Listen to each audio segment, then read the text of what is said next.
রব্বুল আলামিন বলেন, প্রশংসা করো আলহামদুলিল্লাহি রাব্বিল আলামিন। সমস্ত প্রশংসা আল্লাহ পাকের, যিনি হচ্ছেন রব, যিনি কি রব। এখন এই রব শব্দের বাংলা অর্থ করা হয় প্রভু, লালনকারী, প্রতিপালনকারী, কিন্তু এই অর্থ যথেষ্ট নয়। কোরআনে কারিমে যে রব বলা হয়েছে তার অর্থ হচ্ছে, তার অর্থ ব্যাপক, অনেক বিশাল এর অর্থ। হযরত মুসা আলাইহিস সালাম বলেন ফেরাউনের, জেলের ভয় আমি করি না, আমার কি জেলের ভয় দেখায়া লাভ নাই, আমি আল্লাহ পাকের পয়গম্বর। হযরত মুসা আলাইহিস সালাম, ফেরাউনের দলবল আছে, লোক লস্কর আছে, তার অস্ত্রের অভাব নাই। আল্লাহ রাব্বুল আলামিন মুসা আলাইহিস সালামের কাছে একটা অস্ত্র দিয়ে দিলেন, দিছিলেন কিনা? আল্লাহ পাক হযরত মুসা কি বলেছেন, ওয়া মা তিলকা বিয়ামিনিকা ইয়া মুসা, মুসা রে তোমার হাতে ওটা কি? মুসা আলাইহিস সালাম বললেন এটা লাঠি। আল্লাহ পাক বললেন ফেলে দাও লাঠি, লাঠি ফালায় দিলেন। কি হয়ে গেল? হিয়া হাইয়াতুন তাসআ, লাঠি হয়ে গেল, সাপ হয়ে। এখন লাঠি পড়ে সাপ হয়ে গেল। সাপ দেখে নবী, ওলি হোক, সাহাবী হোক আর আলেম হোক, সাপ দেখলে ভয় করে না মানুষের? মুসা আলাইহিস সালাম ভয় পেয়েছে। আল্লাহ রাব্বুল আলামিন হযরত মুসাকে শোনায় দিলেন, খুযহা ওয়া লা তাখাফ সানুঈদুহা সিরাতাহাল উলা, লা তাখাফ, ভয় পেও না। আল্লাহ বলছেন ধরো, ভয় পেও না। ধরার সঙ্গে সঙ্গে স্বাভাবিক অবস্থায় ফিরে আসবে, আবার লাঠি হয়ে যাবে। এখন আল্লাহ বলছেন ধরো। মুসা আলাইহিস সালাম কি ভয় পাওয়া উচিত হবে? মুসা আলাইহিস সালাম কি ভয় পাইছিলেন? কারণ হচ্ছে এই দুশমনের শক্তিটা খুব বড়ই দেখা যায়, মনে হয় যেন অনেক বড়, কি জানি কি। আল্লাহ পাক বলছেন ইন্না কাইদা শায়তানে কানা দাঈফা, শয়তানের চক্রান্ত যতই তুমি মনে করো অনেক ষড়যন্ত্রের জাল বিস্তার হয়ে আছে, আল্লাহ কয় কিছুই না, দাঈফা, অত্যন্ত দুর্বল। আল্লাহ পাক বললেন ধরো। মুসা আলাইহিস সালাম সাপ ধরলেন, সঙ্গে সঙ্গে লাঠি হয়ে গেল। ফেরাউন বরদাস্ত করলো না, রাষ্ট্র শক্তির পক্ষ থেকে আক্রমণ শুরু হলো। অপরাধ কি? মুসা আলাইহিস সালামের অপরাধ কি? কি অপরাধ? মাশাআল্লাহ, বুঝতে পেরেছেন। অপরাধ হচ্ছে তিনি বলেছেন লা ইলাহা, জোরে বলেন লা ইলাহা ইল্লাল্লাহ। তো আমি বলবো আল্লাহ রাব্বুল আলামিন, আল্লাহ হচ্ছেন তিনি, যিনি ছাড়া কোনো উপাস্য নাই, কোনো ইলাহা নাই, কোনো মাবুদ নাই, যিনি ছাড়া আর কোনো ইবাদতের মালিক নাই। আর যিনি হচ্ছেন সদা জাগ্রত চিরঞ্জীব, সার্বভৌমত্বের একচ্ছত্র মালিক, যিনি সদা জাগ্রত চিরঞ্জীব, তিনি হচ্ছেন আল্লাহ। এখন কেউ যদি বলেন আল্লাহ অক্ষর কি, এক একটা অক্ষর বাদ দিয়া আল্লাহরে চিনায় দেন, তাও চিনানো যাবে। আল্লাহর প্রথম অক্ষর যদি বাদ দেন কি থাকবে? কোরআনে কারীম বলছে তা দিয়েও বোঝা যাবে। লিল্লাহি মা ফিস সামাওয়াতি ওয়া মা ফিল আরদ, আল্লাহ হচ্ছেন তিনি যার জন্য আকাশ আর জমিন, আকাশ এবং জমিনের একচ্ছত্র মালিক। এর মাঝখানে যা কিছু আছে সব কিছুর মালিকানা যার হাতের মুঠায়, তিনি আমার আল্লাহ। তিনি কে? আল্লাহ। তারপরে যদি বলেন আরেকটা নাম ছেড়ে দেন, আলিফ সাল্লাম, একটা নাম ছেড়ে দিলাম, তাহলে কি থাকলো? লাহু থাকলো, দুইটা অক্ষর থাকলো লাহু।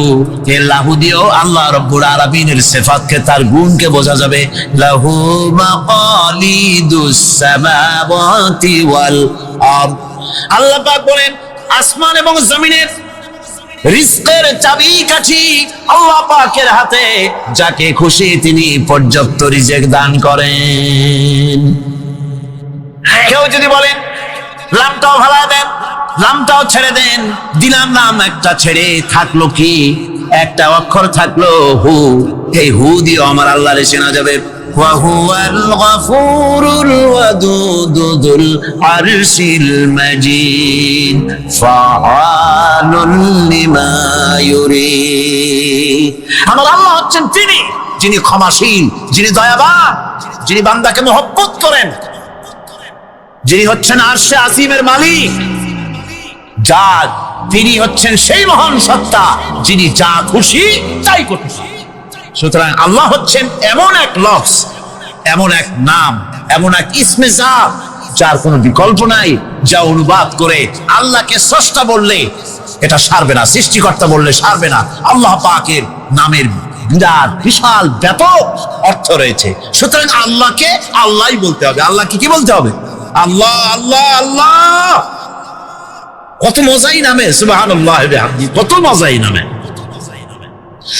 আল্লাহ রাব্বুল আলামিন বলেন, আমরা শুরু করছি সূরা ফাতিহা। অভিনন্দন পত্র দিচ্ছি, কারে দিচ্ছি? আল্লাহ পাককে দিচ্ছি। শেখানো ভাষা দিয়ে রব্বুল আলামিন বলেন, প্রশংসা করো আলহামদুলিল্লাহি রাব্বিল আলামিন। সমস্ত প্রশংসা আল্লাহ পাকের, যিনি হচ্ছেন রব, যিনি কি রব। এখন এই রব শব্দের বাংলা অর্থ করা হয় প্রভু, লালনকারী, প্রতিপালনকারী, কিন্তু এই অর্থ যথেষ্ট নয়। কোরআনে কারিমে যে রব বলা হয়েছে তার অর্থ হচ্ছে, তার অর্থ ব্যাপক, অনেক বিশাল এর অর্থ। এ রব কাকে বলে? এই রব শব্দের বাংলা অর্থ করা হয় প্রভু, লালনকারী, প্রতিপালনকারী, কিন্তু এই অর্থ যথেষ্ট নয়। কোরআনে কারিমে যে রব বলা হয়েছে তার অর্থ হচ্ছে, তার অর্থ ব্যাপক, অনেক বিশাল এর অর্থ। এ রব কাকে বলে? আমি রবের সমস্ত ব্যাখ্যা করতে পারবো না, তবে অল্প কথায় এমন ভাবে বলতে চেষ্টা করব যাতে করে আপনাদের বুঝে আসবে ইনশাআল্লাহ। আমরা বলি ইনশাআল্লাহ। এখন আপনারা যদি আমাকে প্রশ্ন করেন যে অত কথা বুঝি না, এক লাইনে এক বাক্যে বুঝায় দেন রব কাকে বলে, তাহলে আমি কথাটা এইভাবে বলবো, যাহার যখন যে জিনিসের যতটুকু প্রয়োজন তাহাকে তখন সেই জিনিস ফরিয়াদ করার আগে যিনি পৌঁছে দেন তার নাম হচ্ছে রব। এ রব হচ্ছে তার মধ্যে রুবুবিয়তের সম্পূর্ণ কোয়ালিটিতে ভর্তি। আল্লাহ পাকের মধ্যে রুবুবিয়তের কোয়ালিটি। রব শুধু সৃষ্টি করেই ছেড়ে দেন না, প্রতিপালন করেন, পূর্ণতায় পৌঁছে দেন। সুবহানাল্লাহ বলতে ইচ্ছে করে না ভাইরা? তিনি রব, মানুষকে সৃষ্টি করেছেন, আমাদেরকে সৃষ্টি করেছেন, সব প্রয়োজন মিটাইছেন, সকল প্রয়োজন মিটিয়েছেন, একটা জিনিস বাদ রাখেন না। আমাদের মুখে দাঁতের দরকার ছিল, মায়ের পেট থেকে দাঁত নিয়ে আসিনি। মায়ের পেট থেকে আসার পরে আমাদের খাবারের দরকার ছিল। লক্ষ্য করেন রব কারে বলে, লক্ষ্য করুন। মায়ের পেটের মধ্যে যখন ছিলাম ওখানে কোনো রোগের জীবাণু ঢুকতে পারে নাই। ফি করারিম মাকিন, একটি সুরক্ষিত জায়গায় আল্লাহ রাব্বুল আলামিন বাচ্চাকে রেখেছেন, যেখানে কোনো সর্দি হবে না, জ্বর হবে না, সর্দি হবে না, ব্রঙ্কাইটিস হবে না, ডায়াবেটিস হবে না, প্রেসার হবে না। মায়ের পেটের মধ্যে বাচ্চাকে এমন জায়গায় আল্লাহ যত্ন করে রেখেছেন। এই বাচ্চা যখন মায়ের পেট থেকে বেরিয়ে এলো তখন তার পরিবেশ অত্যন্ত খারাপ। এখানে পলিউশন আছে, এখানে কার্বন ডাই অক্সাইড আছে, এখানে বিষাক্ত হাওয়া আছে, এখানে দূষিত আবহাওয়া রয়েছে। প্রতি মুহূর্তে রোগ তাকে হামলা চালাতেছে। এই রোগের থেকে সে বাচ্চা বাঁচবে কি করে? এজন্য রব্বুল আলামিন তিনি এমন রব, মায়ের বুকের মধ্যে যে খাবার তৈরি করলেন বাচ্চার, ওই খাবারের মধ্যে বাচ্চার ওষুধও আল্লাহ পাক বানায়া দিলেন। মায়ের বুকের দুধ শুধু দুধ নয়, এটা ওষুধ। সুবহানাল্লাহ। এটা খাদ্য, এটা ওষুধ, এটা ভিটামিন, এটা ক্যালসিয়াম, এটা কার্বোহাইড্রেট, যা দরকার বাচ্চার জন্য সব আল্লাহ মায়ের দুধের মধ্যে দিয়ে দিলেন। যতক্ষণ বাচ্চা পেটে ছিল দুধ ছিল ঘন, যখন বাচ্চা মায়ের পেট থেকে বেরিয়ে এলো দুধটা হয়ে গেল পাতলা। এই পাতলা দুধটা খাবে, ওষুধ আছে এর মধ্যে, ভিটামিন আছে, খাইতে যেন বিস্বাদ না হয় একটু মিষ্টি দিয়ে দিলেন আল্লাহ, যাতে বাচ্চা মুখ ফিরায় না নেয়, সেজন্য খাইতে চায়। তারপরে যখন বাচ্চার হাড্ডি খেতে হবে, মাছ খেতে হবে, গোশত খেতে হবে, দুধের আর দরকার নাই। তার শরীরের ভিতরে রেজিস্ট্যান্স, রোগ প্রতিরোধক শক্তি তৈরি হয়েছে। এখন আরো ভালো খাবার দরকার।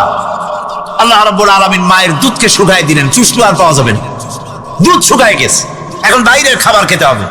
আসছিল যখন বুকে দাঁত ছিল না, বাইরে যখন এলো দাঁতের যখন দরকার হলো, কোন আল্লাহর বান্দা কি আল্লাহর কাছে দরখাস্ত করেছেন যে আল্লাহ আমার কয়েকখান দাঁত দাও, দাঁত ছাড়া আমি চাবাই কেমন? এই সবগুলি দাঁত কে সেট করে দিলেন? রব্বুল আলামিন দাঁতগুলিকে সেট করে দিলেন। মুখের মধ্যে দাঁত এসে গেল। আল্লাহ রব্বুল আলামিন শরীরটাকে সাজিয়ে গুছিয়ে, হিউম্যান বায়োলজি যাকে বলা হয়, যে শরীরকে যে সুন্দর করে আল্লাহ পাক তৈরি করলেন বলে শেষ করা যাবে না কত সুন্দর করে আল্লাহ পাক বানিয়েছেন। আপনার মাথার ভিতরে সেল তৈরি করা হলো, ব্রেন তৈরি করা হলো। এই ব্রেনটা শুকনো জায়গায় রাখা হয় নাই। শুকনো জায়গার মধ্যে ব্রেনটা যদি থাকতো, নড়াচড়া করে আপনার ব্রেনের যে টেকনোলজি আল্লাহ পাক ইউজ করেছেন সেটা অসুবিধাগ্রস্ত হতো। এই জন্য ক্রিম যেভাবে পানির মধ্যে ভাসা থাকে, পানির মধ্যে ভাসমান ক্রিম মাখন যেভাবে রাখা হয়, সামান্য পানির মতো করে এর ভিতরে ব্রেনটাকে রাখা হয়েছে। এই ব্রেনের ভিতরে, ব্রেন হচ্ছে পৃথিবীতে কম্পিউটার, আজকের পৃথিবীর শ্রেষ্ঠ আবিষ্কার। কিন্তু মানুষের মাথায় যে কম্পিউটার আল্লাহ পাক দান করেছেন, এই কম্পিউটারের সামনে দুনিয়ার কম্পিউটার এতিম। এবার লন্ডন গিয়েছিলাম, প্রত্যেক বছর 1.5 মাস 2 মাস সময় পাই, কিন্তু আপনারা দোয়া করেছেন এখন পার্লামেন্টে সময় দিতে হয় বেশি। বিদেশের সফর কমে গিয়েছে। 10 দিনের জন্য গিয়েছিলাম। ওরা আমাকে একটা ডায়েরি দিল। সেই ডায়েরিটার ভিতরে ডিজিটাল ডায়েরি, এই ডায়েরির মধ্যে তারা বলল যে এরকম, এই যে কাগজটা আপনারা দেখতে পাচ্ছেন, এই রকমের কাগজের 10 লক্ষ পাতা লিখতে যত কাগজ লাগে, এরকমের 10 লক্ষ পাতার লেখা ছোট্ট এই ডায়েরিটার মধ্যে ঢুকাই দেওয়া যায়। 10,000 টেলিফোন নাম্বারের মেমোরিতে তুলে দেওয়া যায়। এটা হচ্ছে লেটেস্ট আবিষ্কার। কিন্তু আল্লাহ পাক মানুষের যে ব্রেনটা তৈরি করলেন, পৃথিবীতে যা আছে এ সব কিছু একটা মানুষের ব্রেনের মধ্যে, সমস্ত তথ্য, সমস্ত ফ্যাক্টস মানুষের মেমোরির ভিতরে ঢুকাবার পরেও আরো লক্ষ লক্ষ জায়গা বাকি থেকে যাবে, শূন্য থেকে যাবে, যা পূরণ হওয়ার নয়। এত বিশাল মেমোরি আল্লাহ পাক তার মানুষের মাথার মধ্যে তৈরি করে দিয়েছেন। সুবহানাল্লাহ বিহামদি। দেখুন অবস্থাটা কি। আল্লাহ তার মানুষকে কিভাবে, রব কাকে বলে, রব কারে বলে, সুবহানাল্লাহ বিহামদি। চোখের সামনে রাস্তা দিয়ে চলতে গিয়ে চোখের সামনে সাপ দেখলেন, চোখ দেখার কাজ করেছে। চোখ কি করেছে? দেখার কাজ করেছে। এখন কি করবেন? চোখ কিন্তু দেখে বসে থাকে নাই, চোখ দেখা মাত্রই ট্রান্সমিট করেছে ব্রেনকে। ব্রেন সাথে সাথে অ্যাকশন নিতে বলেছে হাতকে আর পাওকে। হাতে লাঠি থাকলে পিটাও, লাঠি না থাকলে পাকে বলেছে দৌড় মারো। এই যে সাপ দেখলো, চোখ এটাকে পাঠাই দিল ব্রেনকে, ব্রেন পাঠাই দিল অ্যাকশনে হাতে আর পায়ে। এতে কিন্তু 1 সেকেন্ড সময় লাগে নাই। 1 সেকেন্ডের কয়েক লক্ষ ভাগের 1 ভাগের ভিতরেই মানুষ অ্যাকশনে এসে গিয়েছে। সুবহানাল্লাহ। এর নাম হচ্ছে রব। এর নাম কি? তার অফুরন্ত সৃষ্টি। মানুষের হার্ট তৈরি করেছেন, চোখ তৈরি করেছেন। চোখে কিন্তু আমরা নেগেটিভ দেখি। চোখে আমরা কি দেখি? নেগেটিভ দেখি। এই নেগেটিভটা চোখ ক্যাচ করে ব্রেনের ভিতর থেকে পজিটিভ হয়ে কে বের করে দেয়? সুবহানাল্লাহ বিহামদি। কানে অসংখ্য শব্দ শুনি, কিন্তু কোনো শব্দ তো জড়ায় যায় না। অসংখ্য শব্দ আমরা শুনি। যেমন রেডিও ঘুরাচ্ছেন, 9 ব্যান্ড রেডিও অথবা এর থেকেও বেশি ব্যান্ডওয়ালা রেডিও। আপনি যখন ঘুরাচ্ছেন কোন সেন্টার ধরার জন্য, অনেক সময় 4-5টা সেন্টার জড়ায় যায় না? জড়ায় কিনা? 4-5টা সেন্টার জড়ায় যায়, সর্বনাশ হয়ে যায়। কোনটা থেকে কোনটা শুনবে? তো এইরকম করে আপনার কানের ভিতরে শব্দগুলি সব জড়াইয়া পাকাইয়া আপনার কানের মধ্যে একটা বিশ্রী আওয়াজ সৃষ্টি করে দিতে পারত। কে? স্তরে স্তরে শব্দগুলিকে শোনার ব্যবস্থা করেছে। আপনার জিহ্বার ভিতরে হাজার রকমের স্বাদ গ্রহণ করার জন্য একটা জিহ্বায় এতগুলি টেস্ট নেওয়ার ক্ষমতা কে তৈরি করে দিলেন? আল্লাহ রাব্বুল আলামিন। সুবহানাল্লাহ বিহামদি। তিনি হচ্ছেন রব, যিনি মানুষের প্রতিপালন সৃষ্টি করেন এবং প্রতিপালন করেন, এমনি ছেড়ে দেন। এরপরে মানুষের সব প্রয়োজন তিনি মিটিয়েছেন। মানুষের জীবন ধারণের জন্য সব থেকে বড় প্রয়োজন পানি। সবচেয়ে বড় প্রয়োজন কি? পানি। জোরে কোন কি? পানি। জীবনের জন্য পানি এবং আর্দ্রতা, এই দুটি জিনিস অপরিহার্য, এছাড়া জীবন বাঁচবে না। আমরা দেখতে পাই সমুদ্র ভরা পানি মজুদ আছে, লক্ষ্য করেন, সমুদ্র ভরা পানি মজুদ আছে, নদী খাল বিল ভরা পানি মজুদ আছে, কিন্তু এটাই তো যথেষ্ট নয়। রব হচ্ছেন তিনি যিনি এই বিশাল বিশাল পানির মজুদ থেকে বাতাসকে যিনি বলেন, যিনি প্রতিনিয়ত বাষ্পীয় আকারে পানিগুলিকে সমুদ্র থেকে উত্থিত করেন, পানিগুলিকে উত্থিত করেন মহাকাশে।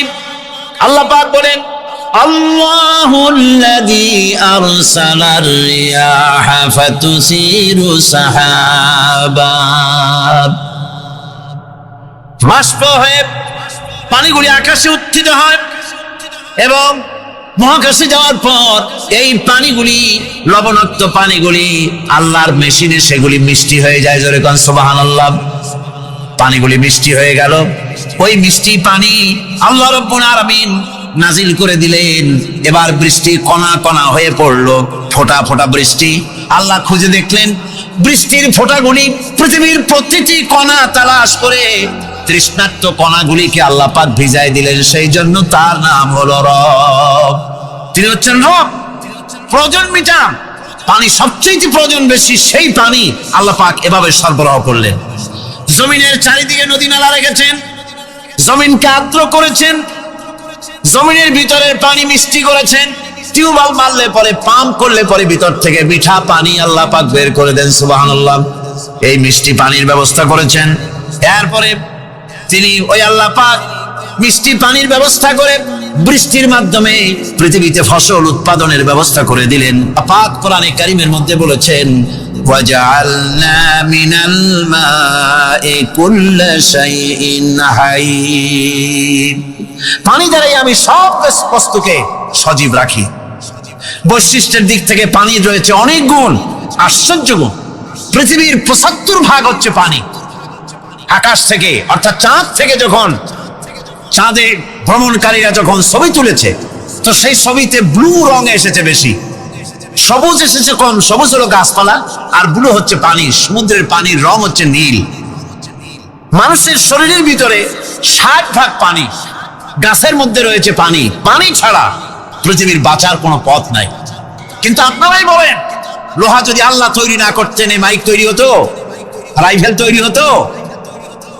আর রাইফেল যদি নাই হতো, তাহলে কারাগারের বন্দীগুলো মারতেন কি দিয়া? এই রাইফেল যদি না হতো, যুদ্ধ করতেন কি দিয়ে? ঠিক কিনা?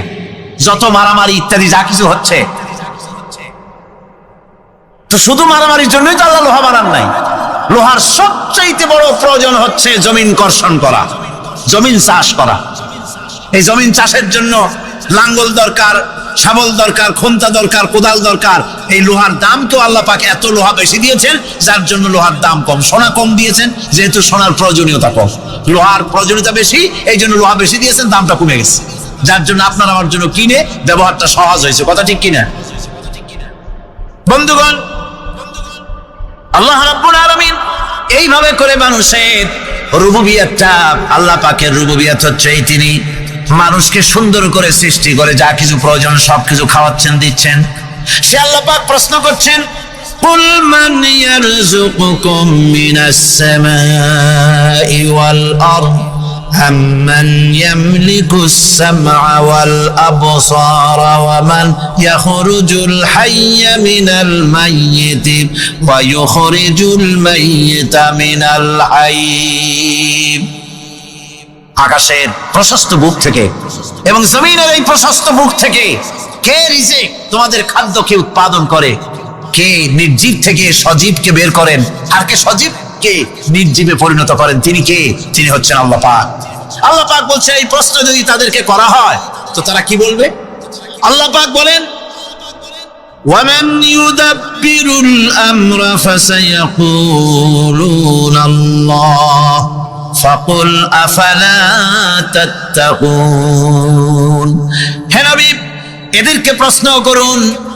এদেরকে যদি প্রশ্ন করা হয় এই পৃথিবীর সুন্দর পরিচালনা পদ্ধতি কে করেন, তাহলে তারা এক কথায় বলবে, নিজের থেকেই বলবে আল্লাহ। কে করছেন? সবকিছু আল্লাহ।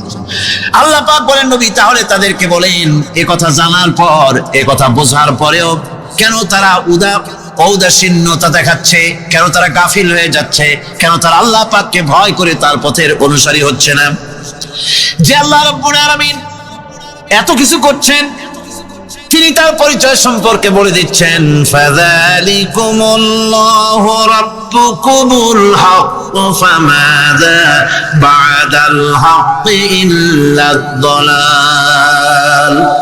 নিশ্চয়ই এসবের মূলে রয়েছেন তোমাদের রব, আমাদের আল্লাহ, আমাদের রব। সুতরাং উজ্জ্বল সত্য প্রকাশিত হওয়ার পর গোমরাহি ছাড়া আর কিছুই বাকি থাকে না। সুতরাং যারা সত্যের পথের অনুসরণ করতে চায়, রবকে চিনতে হবে, আল্লাহ পাককে জানতে হবে এবং তাকে অনুসরণ করতে হবে, তাকে রব হিসেবে চিনতে হবে।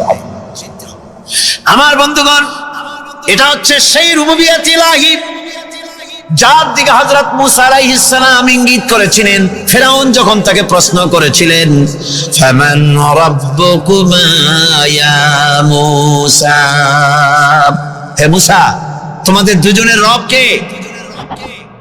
তোমাদের রব, তোমাদের প্রভু কে? তিনি জবাব দিলেন, রব্বুনাল্লাযী আ'তা কুল্লা শাইইন খালকাহু সুম্মা হাদা।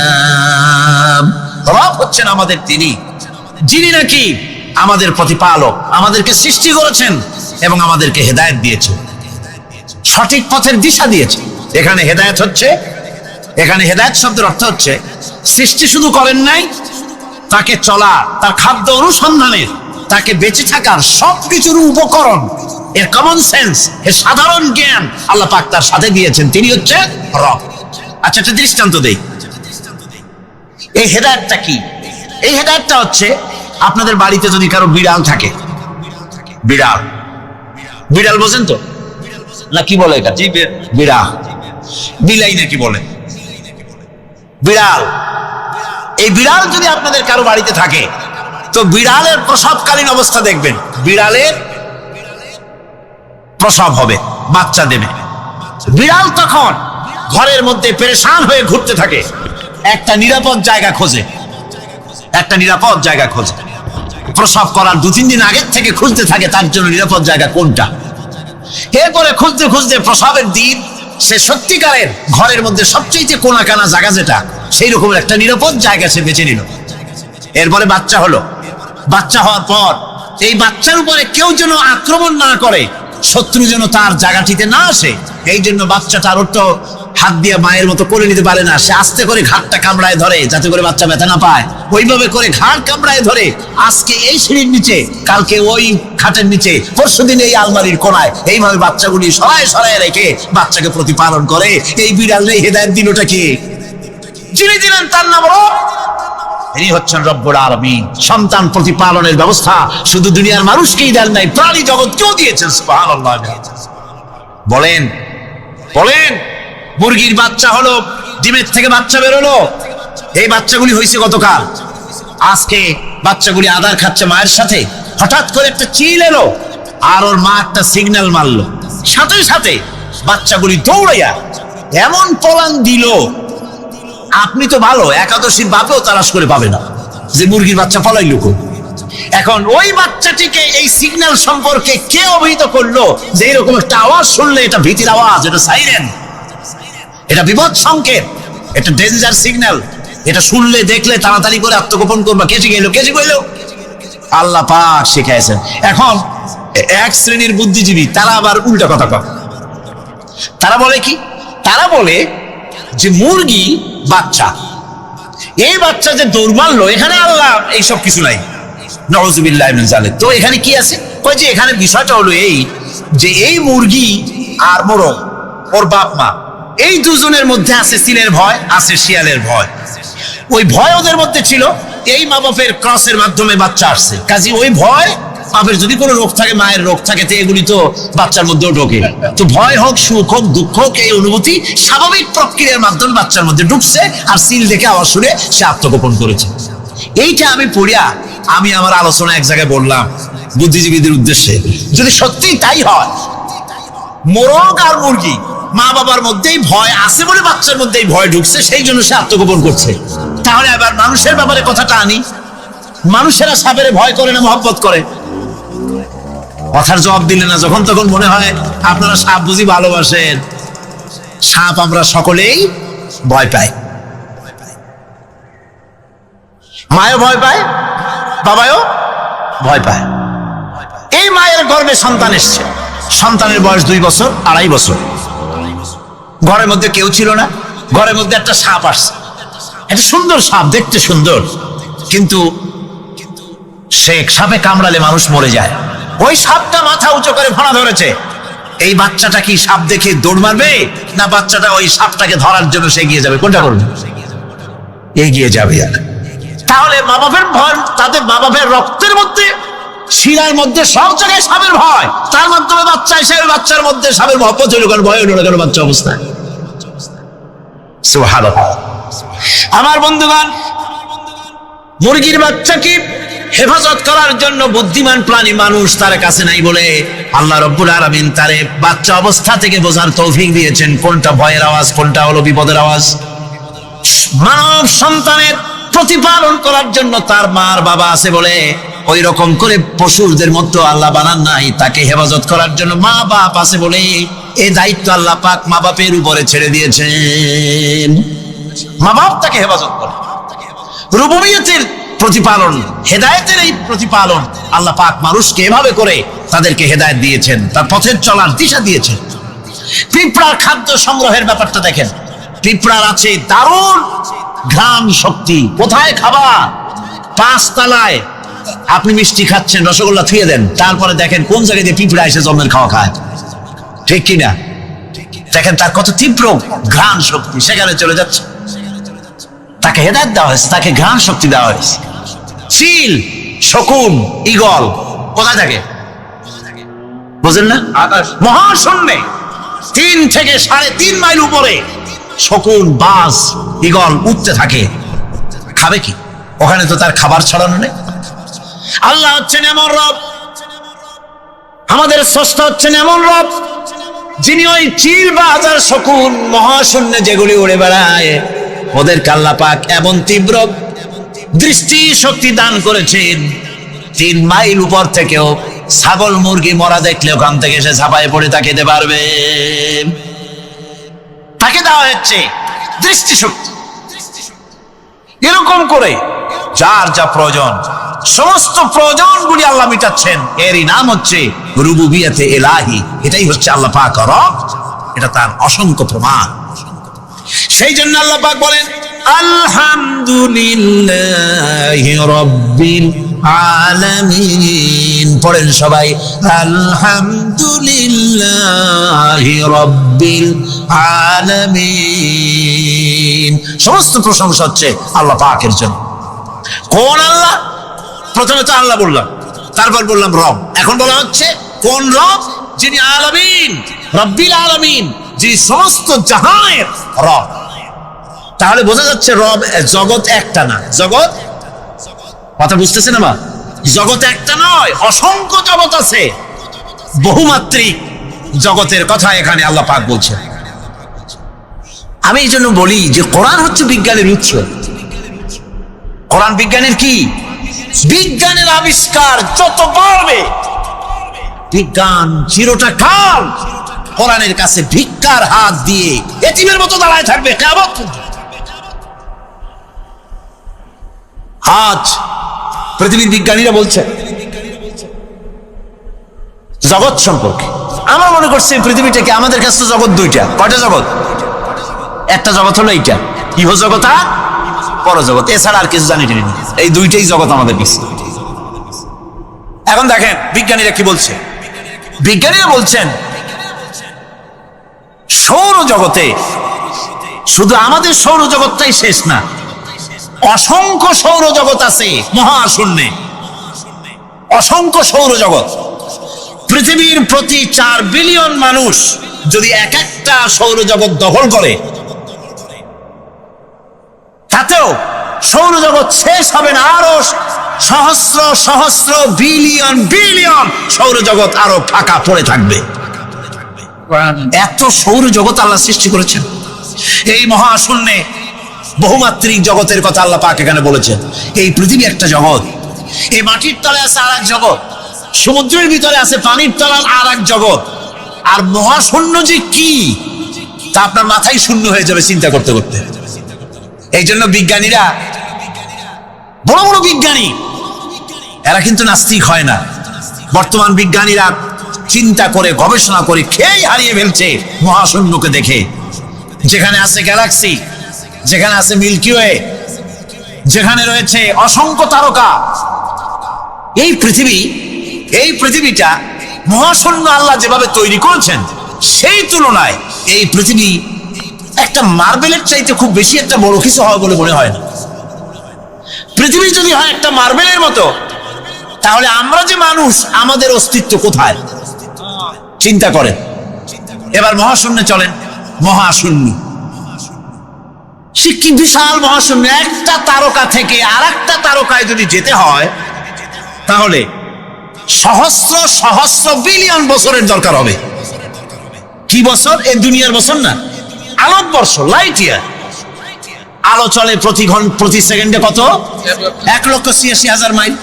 এই 1,86,000 মাইলের সেকেন্ড, এর মিনিট, এর ঘন্টা, এর দিন, এর মাস, এর বছর, এই আলোকবর্ষ। সহস্র সহস্র আলোকবর্ষ পার হয়ে যাবে এক তারকা থেকে আর এক তারকায় পৌঁছানো সুকঠিন। এ ধরনের অসংখ্য তারকা আল্লাহ পাক তৈরি করে রেখেছে। সূর্য হচ্ছে পৃথিবীর চাইতে 13 লক্ষ গুণ বড়। এরকম সূর্য বিজ্ঞানীরা এখন বলছে, আগে বলতো 1 কোটি সূর্যের চাইতে বড় তারকা, এখন বলতেছে এই রকমের পৃথিবীর চাইতে 13 লক্ষ গুণ বড় যে সূর্য, এরকম 3 কোটি সূর্য খাইয়ে ফেলাইতে পারে। এরকম সহস্র সহস্র তারকা এক একটা গ্যালাক্সির ভিতরে আল্লাহ পাক তৈরি করে গেছে। এখন মনে হচ্ছে যে এই তারকাগুলি বড় না, এই তারকাগুলির চাইতে আবার বড় জিনিস কি, সেটাকে বলা হয় ব্ল্যাক হোল। সেটাকে বলা হয় ব্ল্যাক হোল, অন্ধকার কূপ। ব্ল্যাক হোল আবার ম্যান হোল বুঝবেন না, কিন্তু ম্যান হোলের ঢাকনা চুরি হয় যেমন। তবে একটা দৃষ্টান্ত আপনি বুঝতে পারেন, রাস্তায় রাস্তায় যেমন অসংখ্য ম্যান হোল আছে, ওই রকম করে মহাশূন্যে অসংখ্য ব্ল্যাক হোল আছে, একটা দুইটা না, অসংখ্য। এই ব্ল্যাক হোল আবার দেখা যায় না, অদৃশ্য ব্ল্যাক হোল। এই ব্ল্যাক হোলগুলো কি? এগুলি কোরআনে কারীমের মধ্যে আল্লাহ পাক বলেছেন, ফালা উকসিমু বিমাওয়াকিন নুজুম, ফালা উকসিমু বিমাওয়াকিন নুজুম, শপথ সেই পতনের স্থানের যেখানে নক্ষত্র সমূহ ধ্বংস হয়ে যায়, ধ্বংসপ্রাপ্ত হয়, কসম সেই স্থান সময়ের। সুবহানাল্লাহ। এই অন্ধকার কূপের, এই অন্ধকূপের কসম করছেন আল্লাহ পাক। সে অন্ধকূপটা কি? সেই ব্ল্যাক হোলটা কি? সেই ব্ল্যাক হোল হচ্ছে ওই যে তারকার কথা বললাম যে সূর্য খাইতে পারে, 3 কোটি সূর্য খাইতে পারে, এই রকমের তারকাগুলি ঘুরতে ঘুরতে কোন এক কারণে যখন সে ব্ল্যাক হোলের রেঞ্জের মধ্যে এসে যায়, তখন ব্ল্যাক হোল ওকে এমন ভাবে চুষে হজম করে ফেলে যেমন বাচ্চা চকলেট চুষা খাইয়া ফেলায়। এইরকম ব্ল্যাক হোলগুলি অত বড় তারকাগুলি খাইয়া চুষা শেষ করে ফেলে যায়। সুবহানাল্লাহি বিহামদিহি। বিজ্ঞানীরা বলেছেন আমাদের এই পৃথিবীটা, আল্লাহ না করুন কখনো, আমাদের এই পৃথিবীটা যদি কোনো ব্ল্যাক হোলের আওতায় পড়ে, ওর রেঞ্জে আসে, তাহলে মাত্র 2 সেন্টিমিটারের মধ্যে পৃথিবীটা তার ঘনত্ব লাভ করে ব্ল্যাক হোলের মধ্যে অদৃশ্য হয়ে যাবে, হারায় যাবে, অস্তিত্ব থাকবে না।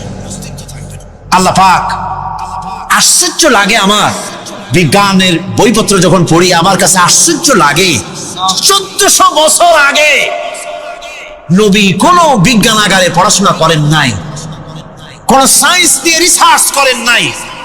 সেই নবীর মুখ থেকে এমন বিজ্ঞানময় কোরআন আল্লাহ বের করালেন, যে আজকের পৃথিবীর মডার্ন যুগের বিজ্ঞানীরা কোরআনের কাছে এতিম হয়ে দাঁড়ায় আছে।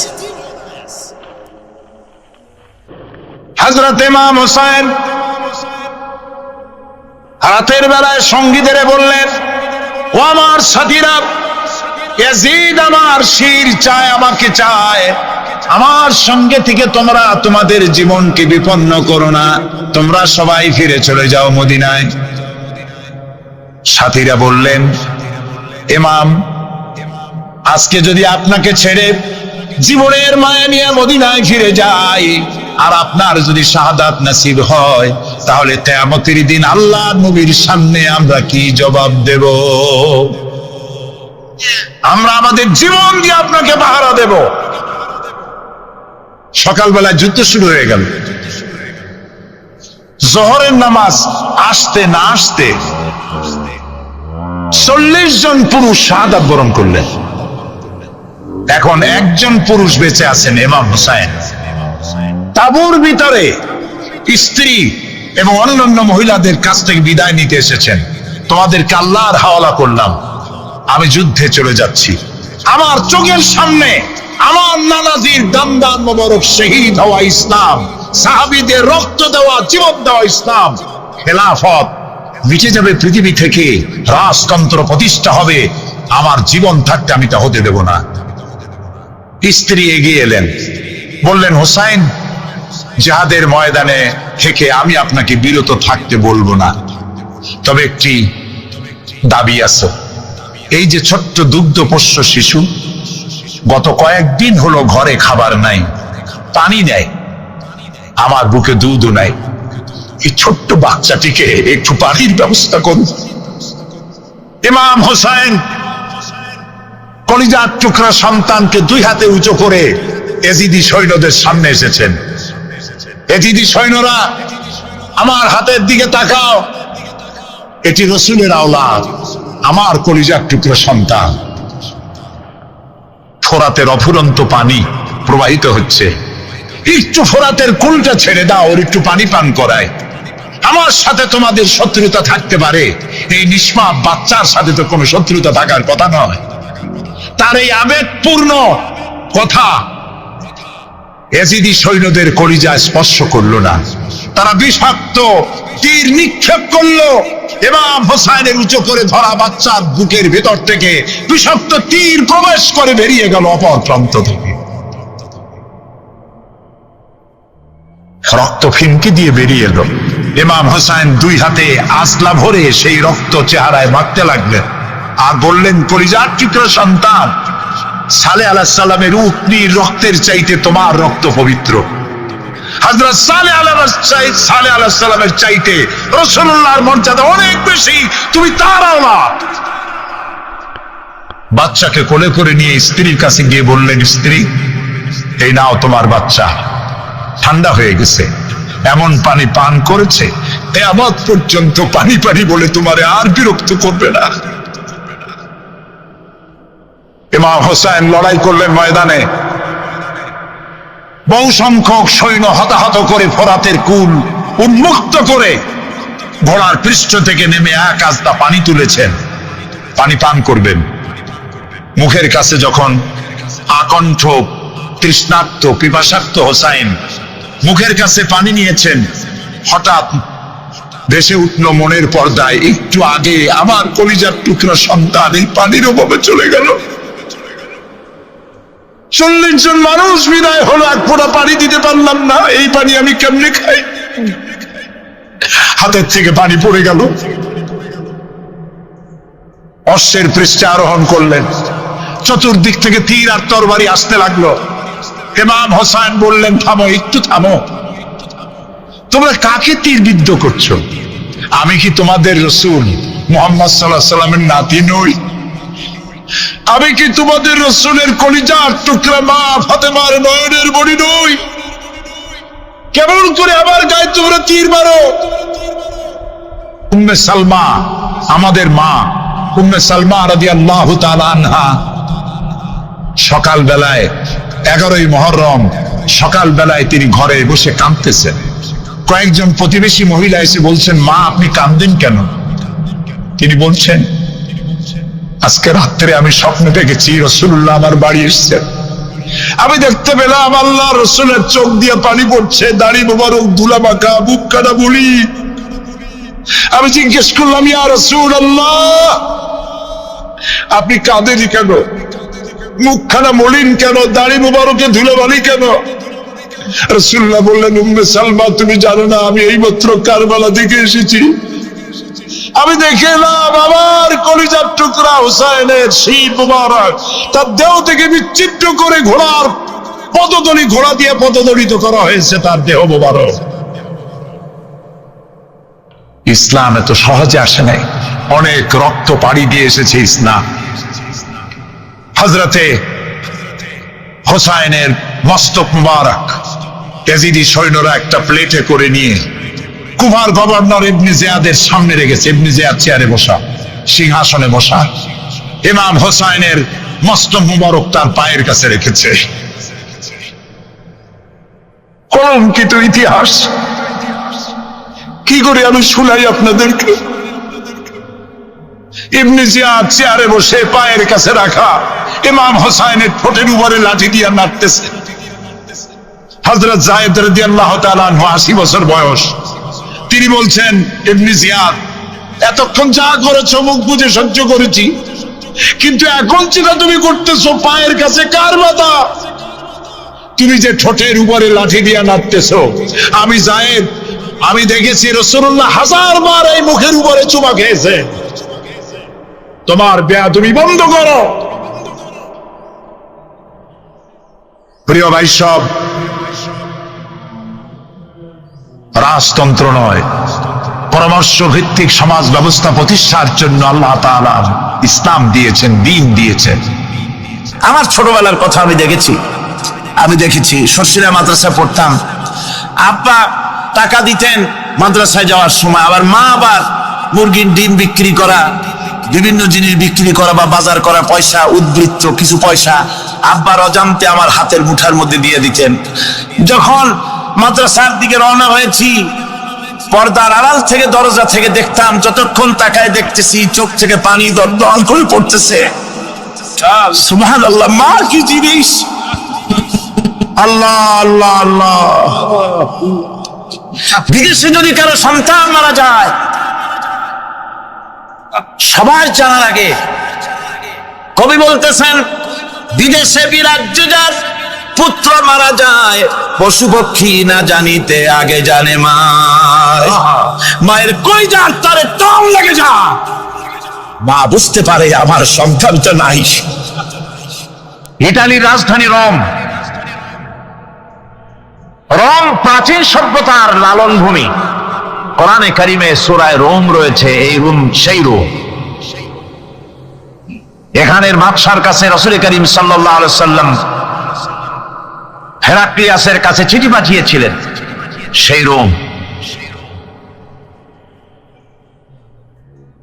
12 থেকে 15,000-এর মতো বাংলাদেশি মুসলমান সেখানে আছে। জুমার দিন, যেদিন আমি গেলাম তার পরের দিনই জুমা ছিল, জুমার নামাজ পড়লাম ভ্যাটিকানের কাছেই বিশাল মসজিদ, ইউরোপের ভিতরে সবচেয়ে বড় মসজিদ এটা। রোম ইসলামের দুশমনদের রাজধানী। সেইখানে যখন আযান হচ্ছে আশহাদু আন্না মুহাম্মাদার রাসূলুল্লাহ, আমার অনুভূতির কথা আপনাদেরকে বোঝাতে পারবো না, কি অনুভূতির সৃষ্টি হয়েছে আমার ভেতরে। ভ্যাটিকানের পোপ এক পাশে, কিছু দূরেই ভ্যাটিকান, ওটা হচ্ছে গোটা পৃথিবীর সমস্ত খ্রিস্টানদের কাবা, ভ্যাটিকান। তার পাশেই বিশাল মসজিদ, সেখানে নামাজ পড়লাম। চিন্তার ভেতরে আসলো আল্লাহ রাব্বুল আলামিন তার হাবিবের নাম, তার তাওহীদ, তার সালাতকে কিভাবে বিশ্বময় ছড়িয়ে দিলেন। আবু জাহেল চাইছিল মুহাম্মদ সাল্লাল্লাহু আলাইহি ওয়াসাল্লামকে স্তব্ধ করে দেবে মক্কার জীবনেই। অত বদনাম, সাহের, কাহেন, কাযযাব, শায়ের, নাউযুবিল্লাহি মিন যালিক, কত গালাগালি করলো। আর আল্লাহ শোনালেন, হাবিব চিন্তার কোনো কারণ নাই, ওয়ারাফা'না লাকা যিকরাক, আমি আপনার প্রশংসা বিশ্বময় ছড়িয়ে দেব। সুবহানাল্লাহি ওয়া বিহামদিহি। রোম প্রোগ্রাম শেষ করে আমাকে তারা নিয়ে গেল, যেটা আমি বলছি সফর কাহিনী শোনাবার সময় এটা না, যেহেতু এর সঙ্গে প্রাসঙ্গিক সেই জন্য বলছি। পাহাড় কেমনে তুলার মতো হয়ে উঠবে তার নজির দেখেছি। রোম শহর থেকে 300 মাইল দূরে, 300 কিলোমিটার দূরে নেপোলিয়ান বোনাপার্ট তার বাড়ি, এবং ওটা তার নামে একটা প্রভিন্স। ভূমধ্য সাগরের পারে ভেসুভিয়াস পৃথিবীর সবচেয়ে বড় আগ্নেয়গিরি, সেটা দেখাতে নিয়ে যাওয়া হলো আমাকে। যে পাহাড়টা পৃথিবীর মাটি থেকে তার চূড়া হচ্ছে 3 মাইল উঁচু, এর 2 মাইল গাড়িতে করে ঘুরে ঘুরে যাওয়া যায়, এরপর আর গাড়িতে যাওয়া যায় না, বাকিটুকুন যেতে হবে হেঁটে হেঁটে। পাহাড়ের উপরে অক্সিজেন কম, বেশ কষ্ট হচ্ছিল উঠতে। জীবনে প্রথম পাহাড়ে চড়েছি জাবালে নূর, রাসূল করিম সাল্লাল্লাহু আলাইহি ওয়াসাল্লামের উপরে যেখানে ওহী হয়েছিল সর্বপ্রথম। পাহাড় চড়ার একটা অভিজ্ঞতা ওখান থেকে আমার কিছুটা হয়েছিল। খুব কষ্ট হলো বাকি 1 মাইল উঠতে। যখন ভিসুভিয়াসের একদম শীর্ষে চলে গেছি, সেখানে গিয়ে আমার সাথে 15-20 জন লোক ছিল। আমি নিজেই আল্লাহু আকবার বলে আমার গলা থেকে আওয়াজ বেরিয়ে গেল। আমি দেখতে পেলাম ভিসুভিয়াসের শীর্ষে বিশাল গর্ত। আমার মনে হয় গর্তটা এই মাঠের 1/4 হবে, এই মাঠের 1/4 হবে গর্তটা। সেই গর্তটার গভীরতা হচ্ছে 1.5 কিলোমিটার। এইখান থেকে পাথরগুলি উত্থিত হয়েছে, আগ্নেয়গিরি পাথর আগুনে গলে লাভা হয়ে এগুলি পাহাড় বেয়ে উপচে পড়েছে, চতুর্দিকে 12 মাইল ছড়িয়ে গিয়েছে। আমার মনে পড়লো ওয়াকুদুহান নাস ওয়াল হিজারা, জাহান্নামের আগুনের ইন্ধন হবে মানুষ আর পাথর। আমি সেখানে সেজদায় পড়ে গিয়ে কান্নাম আর বললাম, আল্লাহ জাহান্নামের আগুন হারাম করে দিও আমাদের জন্য। পাথর কিভাবে গললো, গলে পাথরগুলি গলে পুড়ে চতুর্দিকে পড়েছে আর ছিটকেছে, চতুর্দিকে ছিটকে পড়েছে। সেই পাথরগুলি ছিটকে ছিটকে যেগুলি পুড়ে পড়েছে সেগুলিকে দূরে সাদা রঙের বলে মনে হয়, কোনোটা সাদা কোনোটা কালো, মনে হয় যেন তুলার মতো হয়ে পড়ে আছে চতুর্দিকে। 1944 সনে তৃতীয়বারের মতো ভিসুভিয়াস যে অগ্নিগিরি যে অগ্নি উৎপাত করে, তাতে আশেপাশের 12 মাইল এলাকা এফেক্টেড হয়ে যায়। পাথরগুলি গলে এভাবে বিধ্বস্ত করে দিয়েছে। এখান থেকে এখানে জোহরের নামাজ, আসরের নামাজ আমরা পড়লাম, আল্লাহর কাছে খুব দোয়া করলাম। এখনো ধোঁয়া উঠতেছে, এখনো পাহাড়ের ফাটল দিয়ে ধোঁয়া উঠছে। একজন হাত দিয়ে আমাকে বলল যে খুব গরম লাগে ধোঁয়াগুলি।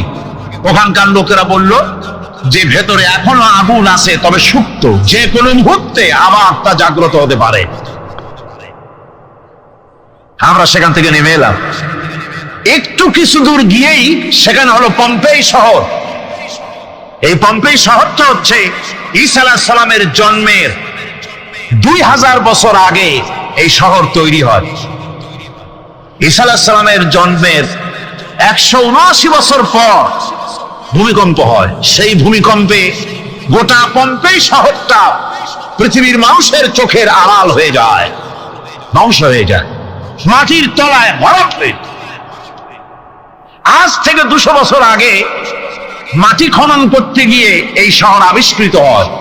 পুরা শহরটা খুঁড়ে তারা বের করেছে। 180 হেক্টর জমিনের উপরে এই বিশাল শহর। ঘুরে ঘুরে দেখলাম, গাড়ি চলে না সেখানে, পায়ে হেঁটে দেখতে হলো। প্রশস্ত রাস্তা। আজ থেকে 4000 বছর আগের মানুষেরা রাস্তা বানাতে জানতো পাথর দিয়ে, এবং রাস্তার দুধারে তাদের ছিল ফুটপাথ, পানির ব্যবস্থা, নগরায়নের সব রকমের সুযোগ সুবিধা। তারপরে সেখানে বিচারালয়, এরপরে দোকানপাট, বাজার ঘাট, সবকিছুর ব্যবস্থা রয়েছে। বিশাল বিশাল পাথরগুলি দিয়ে পিলার তৈরি করা। ভাবলাম এই পিলারগুলি, এই পাথরগুলি তারা কিভাবে ক্রেন ছাড়া এত উপরে উঠালো কি করে, আমার মাথায় আসলো না। পাথর কেটে কেটে সুন্দর সুন্দর অঙ্কন শিল্প তারা করেছে। এরপরে ঘুরতে ঘুরতে বাদশার রাজার বাড়িতে গিয়ে ঢুকলাম। সেখানে গিয়ে দেখলাম উলঙ্গ এত মূর্তি পাথরের তৈরি করা। পাথর কেটে কেটে দেওয়ালে যৌন মিলনের এমন কোন অশ্লীল ছবি নাই যা তারা সেখানে তৈরি করে নাই। উলঙ্গ মূর্তি আর উলঙ্গ যৌন মিলনের অসংখ্য ছবি দিয়ে এই এলাকা ভরা। তখন আমি বুঝলাম আল্লাহর গজব হওয়ার কারণটা কি, এই শহরটা মাটির নিচে হরক হয়ে যাওয়ার কারণটা কি। আল্লাহ পাক জেনা ব্যভিচার যে দেশে বেশি হয় আল্লাহ পাক বরদাস্ত করেন না। দুশ্চরিত্র যে দেশের মানুষ দুশ্চরিত্র হয়ে যায়, জেনা ব্যভিচার বেশি হতে থাকে, আল্লাহ হক করে দেন, গজব দেন। এই গজব এক এক সময় এক এক রকমের হয়ে আসে। কখনো মাটির নিচে দাবায় দেয়, কখনো মহামারী, কোন দেশে কলেরা, কোন দেশে জলোচ্ছ্বাস, কোথাও ভূমিকম্প, আর সর্বশেষ এই জেনা ব্যভিচারের জন্য আল্লাহ পাকের চূড়ান্ত এই যৌনতার অশ্লীলতার জন্য চূড়ান্ত গজব বর্তমান বিশ্বের জন্য এইডস। আল্লাহ পাক এই গজব দিয়েছেন। বন্ধুগণ, আমি সেই জায়গা, আমি সেখানে যা দেখলাম যে আল্লাহ পাক পাহাড়গুলিকে কিভাবে উড়াবেন, এটা অস্বীকার করার কোনো উপায় নাই। বিশ্বাস তো করতামই, তবে হযরত ইব্রাহিম আলাইহিস সালাম যেমন বলেছিলেন, রব্বি আরিনি কাইফা তুহিল মাউতা, হে আল্লাহ তুমি মরাকে জিন্দা করবে কেমনে? আল্লাহ পাক বললেন, আওয়ালাম তুমিন, তুমি বিশ্বাস করো না?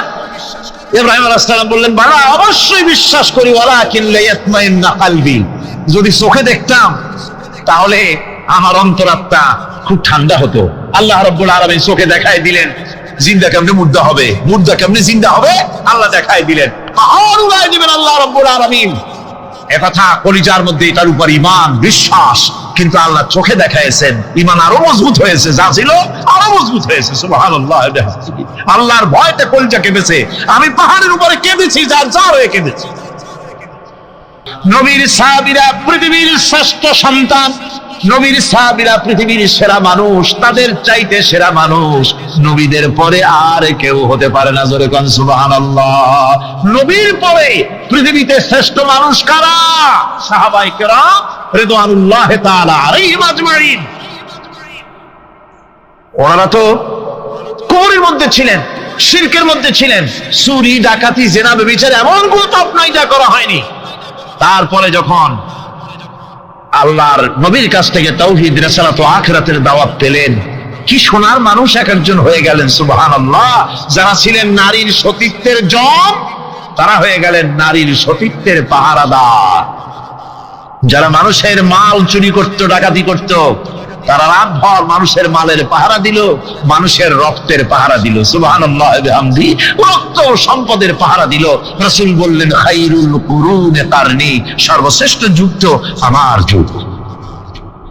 বন্ধুগণ, এরপরে একটা জীবন আসবে, ওই কিয়ামতের ময়দানে।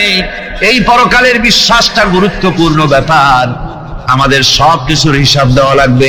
আল্লাহ পাক বলেন, ইন্নাস সামআ ওয়াল বাসারা ওয়াল ফুআদা কুল্লু উলাইকা আনহু মাসউলা। নিঃসন্দেহে মানুষের শ্রবণ শক্তি, দর্শন শক্তি এবং তার অন্তঃকরণের কল্পনা সম্পর্কে আল্লাহ রাব্বুল আলামিনের কাছে জিজ্ঞাসিত হতে হবে। কান দিয়া কি করেছিলা, চোখ দিয়া কি করেছিলা, মুখ দিয়া কি করেছিলে, হাত দিয়ে কি করেছিলে, সবকিছুর জবাব আল্লাহ রাব্বুল আলামিনের কাছে দিতে হবে। সবটার জবাব দিতে হবে, কোনো কিছু বাদ যাবে না। এমনকি মনের ভিতরে যে কল্পনা আমরা করি, এই কল্পনার হিসাবও আল্লাহর দরবারে দিতে হবে।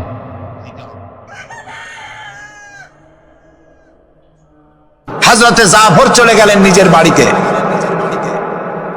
স্ত্রীকে ডেকে বললেন, স্ত্রী, রাসূলুল্লাহ আমাকে নির্দেশ করেছেন মুতার প্রান্তরে যুদ্ধে যাওয়ার জন্য।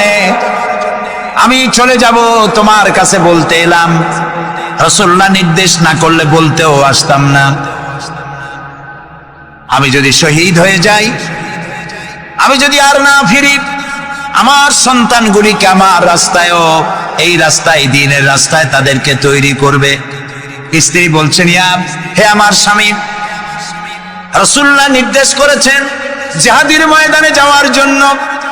আমি আপনাকে বাধা দেওয়ার হিম্মত রাখি না, তবে আমি আল্লাহর কাছে হাত তুলে বলি। তিনি দোয়া করতে লাগলেন, রব্বুল আলামিন, আমার স্বামী রাসূলুল্লাহর নির্দেশে জিহাদের ময়দানে যেতেছেন, তুমি মেহেরবানি করে আমার স্বামীকে জিহাদের গাজী বানায়া আমার কাছে ফিরাইয়া দিও। হযরতে জাফর তরবারিটা খাপের মধ্য থেকে বের করে তরবারির উল্টা দিক দিয়া স্ত্রীর মুনাজাত করা অবস্থায় তার হাতের উপরে মৃদু আঘাত করলেন আর বললেন, স্ত্রী হাত নামাও, উল্টা দোয়া করো না। রাসূলুল্লাহ আমার নাম দ্বিতীয় নম্বরে বলেছেন, আমার আগেও একজন আছে, পরেও একজন আছে, মুতার প্রান্তরে আমি যে শহীদ হব তাতে কোনো সন্দেহ নাই। উল্টা দোয়া করো না, বরং আমার শাহাদাত মঞ্জুরের জন্য দোয়া করো, আর এই আমার সন্তানগুলিকে দ্বীনের রাস্তায় পরিচালিত করো। আর আমি তোমার কোনো হক আদায় করতে পারি নাই, আমারে মাফ করে দিও। হযরতে জাফর সালাম দিয়ে চললেন, পিছনে স্ত্রী কাটা কবুতরের মতো ছটফট করছে, আর ছোট ছোট বাচ্চারা পিছনে দৌড়াচ্ছে, আব্বা আব্বা বলে কাঁদতেছে। হযরতে জাফর পিছনের দিকে একবার ফিরে তাকায়, দেখলেন না কে কান্দে কে দৌড়ায়। যুবক আব্দুল্লাহ বিন রাওয়াহা, তিনি নতুন বিবাহ করেছেন, আজকের রাত তার বাসর সজ্জার রাত। রাসূলুল্লাহ হুকুম করেছেন জিহাদে যেতে হবে। তিনি চলে গেলেন নিজের বাড়িতে। বাড়ি গিয়ে শুনতে পান রাতের বেলায় স্ত্রী তেলাওয়াত করতেছেন কোরআনে কারীম। হযরতে জাফর হযরতে আব্দুল্লাহ বলছেন, স্ত্রী একটু কোরআন পড়া বন্ধ করো, আমার কথা শোনো।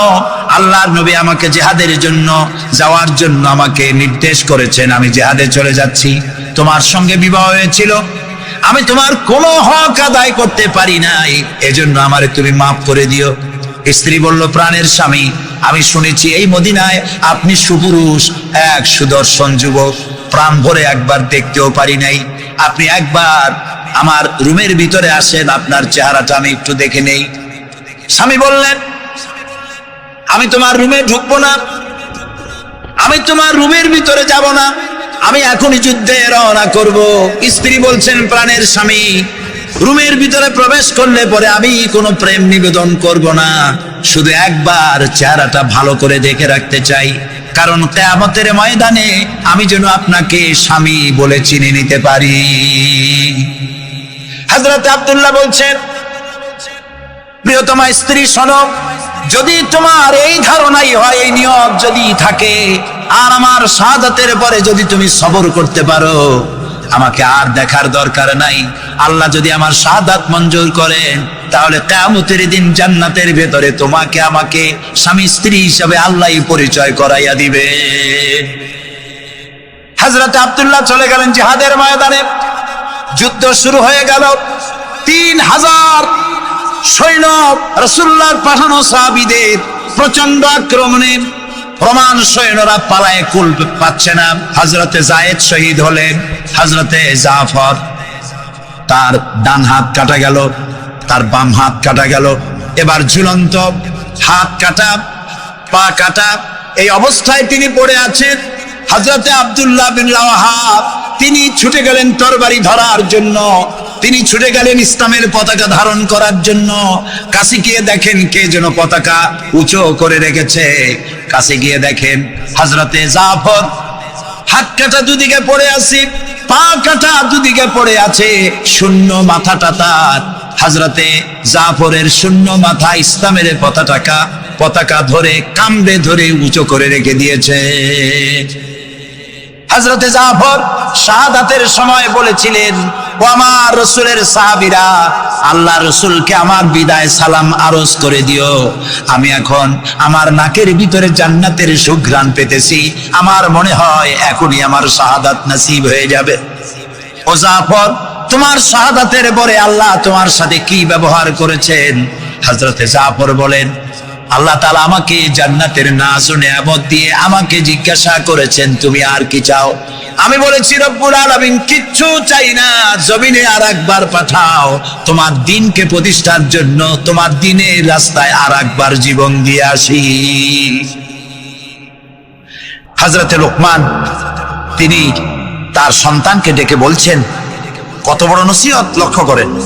সন্তানকে ডেকে বলছেন, ইয়া বুনাইয়া, হে কলিজার টুকরা সন্তান, ইন্নাহা ইন তাকু মিসকালা হাববাতিন মিন খারদালিন, তোমার জীবনের কোন একটি আমল তা যদি সরিষার দানা পরিমাণ হয়। হযরত লোকমান যখন এসেছিলেন তখন পৃথিবীটা বিজ্ঞানের যুগ ছিল না, নবী করিম সাল্লাল্লাহু আলাইহি সাল্লাম বিজ্ঞানের যুগে আসেন নাই, কিন্তু তারপরে আর কোন নবী আসবেন না বলে আল্লাহ তাআলা সরিষার দানার কথা ব্যবহার করেন নাই, জাররা শব্দ ব্যবহার করেছেন। জাররা হচ্ছে পরমাণু, অণু পরমাণু পরিমাণ ফামাইয়ামাল মিসকালা জাররাতিন শাররাইয়ারা ওয়ামাইয়ামাল মিসকালা জাররাতিন শাররাই, প্রথমটা খায়রাইয়ারা।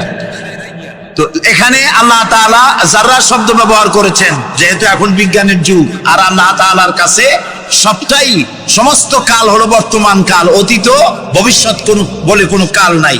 এই জন্য নূহ আলাইহিস সালামের যুগটা ছিল বৈজ্ঞানিক যুগ, ছিল না হযরতে লোকমানের সময়। তাই আল্লাহ তাআলা সে সময় সরিষা পাওয়া যেত, সরিষার কথা বলেছেন। এখন তো অণু পরমাণু দিয়ে যে অ্যাটম বোমা তৈরি করা হয়, বিভিন্ন মারণাস্ত্র তৈরি হয়, সামান্য অণু সেটাকে ভেঙ্গে চুরে আরো পরমাণু, আরো ছোট্ট ক্ষুদ্রাতি ক্ষুদ্র জিনিস দিয়ে ধ্বংস করে দেওয়া যায় এলাকা থেকে এলাকা। সেই জন্য আল্লাহ তাআলা জাররা শব্দ ব্যবহার করেছেন, এখানে সরিষার দানার কথা ব্যবহার করছেন। আল্লাহ তাআলা বলেন, হযরত লোকমান বলছেন, আমার প্রিয় সন্তান, যদি তোমার কোন সরিষা পরিমাণ আমলও যদি পাথরের ভিতরে কোথাও লুকিয়ে থাকে, মহাশূন্যে যদি হারিয়ে যায়, মরুভূমির ভিতরে যদি হারিয়ে যায়, আকাশ এবং পৃথিবীতে কোথাও যদি তা লুকিয়ে থাকে, অবশ্যই আল্লাহ রাব্বুল আলামিন কিয়ামতের দিন তা উপস্থিত করবেন। কত বড় কথা! সরিষার দানা পরিমাণ আমল যদি আল্লাহ কিয়ামতে উঠান, জিনা, ব্যভিচার, মদ, জুয়া, এই সমস্ত বড় বড় পাপ আল্লাহ দেখাইতে পারবেন না? সন্তানকে কিভাবে নসিহত করতে হয়, সন্তানকে গুলশানে 4টা বাড়ি দেওয়া, বাড়ি রেখে যাওয়া, ব্যাংকে হাজার হাজার কোটি টাকা ব্যাংক ব্যালেন্স রেখে যাওয়া সন্তানের জন্য কল্যাণকর নয়। রাসূলুল্লাহ বলেছেন, মাতা পিতার পক্ষ থেকে সন্তানকে ইলম শিক্ষা দেওয়া, আদব শিক্ষা দেওয়ার চাইতে উত্তম উপহার মা বাপের পক্ষ থেকে সন্তানের জন্য দেওয়ার আর কিছুই নাই। হযরত আলী রাদিয়াল্লাহু তাআলা আনহু বলছেন, লাইসাল ইয়াতীমুল্লাযী قد مات والده بل اليتيم يتيم العلم والأدب। যার বাপ মা মারা গেছে, যার পিতা মারা গেল, সেই প্রকৃত এতিম নয়। প্রকৃত এতিম হচ্ছে যার কাছে কোরআন হাদিসের জ্ঞান নাই আর আদব নাই।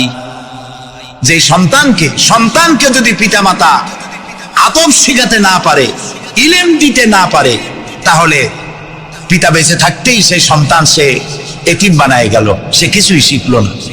এই জন্যে হযরত লোকমান তার সন্তানকে শিখালেন, দেখো সরিষা পরিমাণ আমলও যদি করো তাও পলায় থাকতে পারবে না। সুতরাং তুমি তোমার আমল সম্পর্কে সতর্ক হও। আল্লাহ তোমার সমস্ত আমলগুলি দেখতে পাচ্ছেন। আল্লাহ দেখতে পাচ্ছেন না সব? আল্লাহ রাব্বুল আলামিন বলেন, وَيَعْلَمُ مَا فِي الْبَرِّ وَالْبَحْرِ وَمَا تَسْقُطُ مِنْ وَرَقَةٍ إِلَّا يَعْلَمُهَا। এই পৃথিবীতে যদি কোনো একটি সমুদ্রের মধ্যে কি হয়, স্থলভাবে কি হয়, আল্লাহ রাব্বুল আলামিন বলেন, আমি জানি। শুধু তাই নয়, পৃথিবীর কোনো একটি গাছের পাতা যদি পড়ে যায়, তাহলে কোন দেশের কোন গাছের কোন পাতাটি পড়েছে, আমি আল্লাহ রাব্বুল আলামিনের দরবারে তার খবর হয়ে যায়। এই কথা যদি পিতা মাতা সন্তানদেরকে কাছে নিয়ে যদি বলে, বাবা জেনা, ব্যভিচার, মদ, জুয়া, শয়তানি, চাঁদাবাজি, মাস্তানি এগুলি করবা না, এগুলি একদিন মরা লাগবে, আল্লাহর কাছে হিসাব দিতে হবে।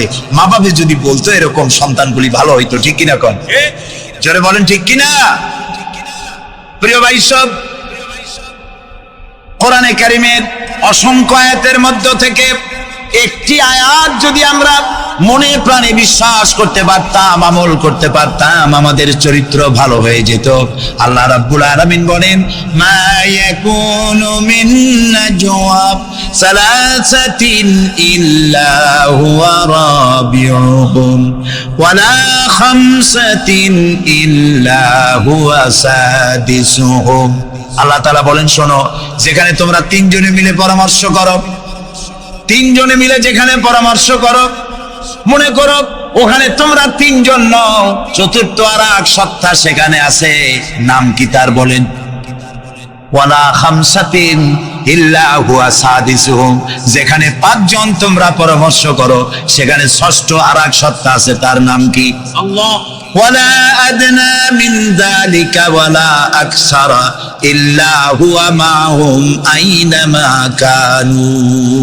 এর থেকে সংখ্যায় যদি কম হও, এর থেকে সংখ্যায় যদি বেশি হও, তুমি যেখানে আমি আল্লাহ সেখানে। সুবহানাল্লাহ। প্রিয় ভাই সব, এই যত বোমাবাজি হয়, গ্রেনেড বাজি হয়, কোনো না কোনো জায়গায় পরামর্শ হয় না, হয় না? পরামর্শ হয়। শেখ বেলাল উদ্দিন খুলনার দৈনিক সংগ্রামের প্রতিনিধি ছিলেন। আজকের পত্রিকায় দেখতে পেলাম তাকে হত্যা করার জন্য পরামর্শ হয়েছিল এবং সেখানে খুনিকে 1.5 লক্ষ টাকা পুরস্কার দিয়ে 20,000 টাকা অগ্রিম করা হয়েছিল। এরকম একজন ভালো সাংবাদিককে হত্যা করার জন্য পরামর্শ করা হলো। বেলালের নাম যখন মনে আসলো, দোয়া করি আল্লাহ তাআলা বেলালকে, হযরতে বেলাল রাদিয়াল্লাহু তাআলা আনহুর সঙ্গী করে জান্নাতের মধ্যে জায়গা করে দিও।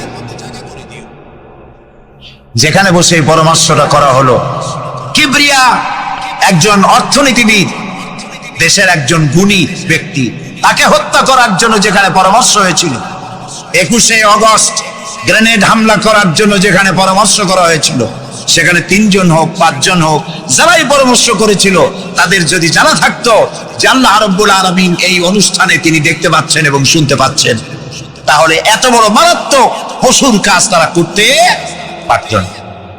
হযরতে লোকমান তিনি তার সন্তানকে একেবারে বাচ্চা অবস্থায় বুঝায় দিলেন, হে আমার ছেলে, কলিজার টুকরা, ছোট্ট একটি সরিষার দানা পরিমাণ আমলও যদি করো, ওইটা গোপন থাকবে না, আল্লাহ তারা উঠায় নেবেন। সুবহানাল্লাহ। তুমি দেখতে পাবে সে আমল।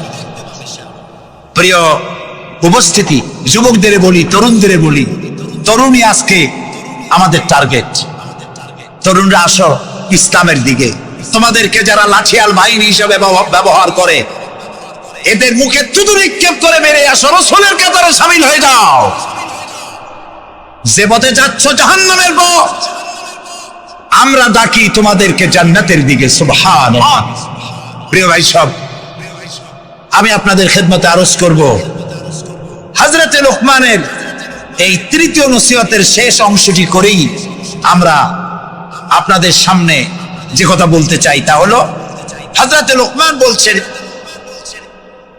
ওয়া'মুর বিল মারুফি ওয়ানহা আনিল মুনকার, ভালো কাজের আদেশ দাও, অন্যায় কাজ থেকে মানুষকে বিরত রাখো। সুবহানাল্লাহ বলেন, সবাই বলেন সুবহানাল্লাহ। ভালো কাজের আদেশ দাও। ভালো কাজের আদেশ দেওয়া। আজকে হলো মুহররম মাস, আজকে কি? আর মাত্র একদিন পরে আশুরা হবে। হযরত ইমাম হোসেন এবং তার সাথী সঙ্গী শাহাদায়ে কারবালার জন্য আমরা দোয়া করব। আমরা আমাদের মা বাবার জন্য দোয়া করব। এটা দোয়া কবুলের আজকের শুক্রবার ছিল। সুবহানাল্লাহ। প্রিয় ভাই সব, এত বড় বিশাল মাহফিল, জীবনে আরেকটা পাবো, কোনো নিশ্চয়তা আছে কি?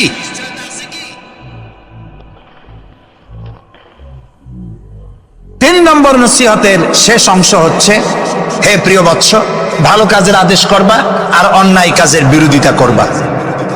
ভালো কাজের আদেশ আমরা এখন ভুলে গেছি, করি না। অন্যায় কাজ থেকেও মানুষকে ফিরায় রাখি না। অন্যায় চোখের সামনে হয়, তাও আমরা প্রতিবাদ করি না। এই প্রতিবাদী কণ্ঠ হতে হবে আমাদের। রাসূলুল্লাহ বলেছেন, মান রা মিনকুম মুনকারান ফালিয়ুগাইয়িরহু বিয়াদি ফাইন লাম ইস্তাতি ফাবিলিসানি ফাইন লাম ইস্তাতি ফাবিকলবি ওয়া যালিকা আযফুল ঈমান। আমাদের কার কতটা ঈমান আছে তা পরিমাপ করার একটা থার্মোমিটার আছে। আপনারা জানেন, জ্বর মাপে যে যন্ত্র দিয়া, সেটাকে কি বলা হয়? থার্মোমিটার। দুধ মাপে, অর্থাৎ দুধের মধ্যে পানি না পিওর দুধ, তা মাপার জন্য একটা যন্ত্র আছে না, ওটাকে কি বলে? ল্যাক্টোমিটার। এরপরে আবহাওয়া পরিমাপ করার জন্য, বৃষ্টি হবে কি হবে না ইত্যাদি পরিমাপের জন্য একটা যন্ত্র আছে, সেটার নাম কি? ব্যারোমিটার।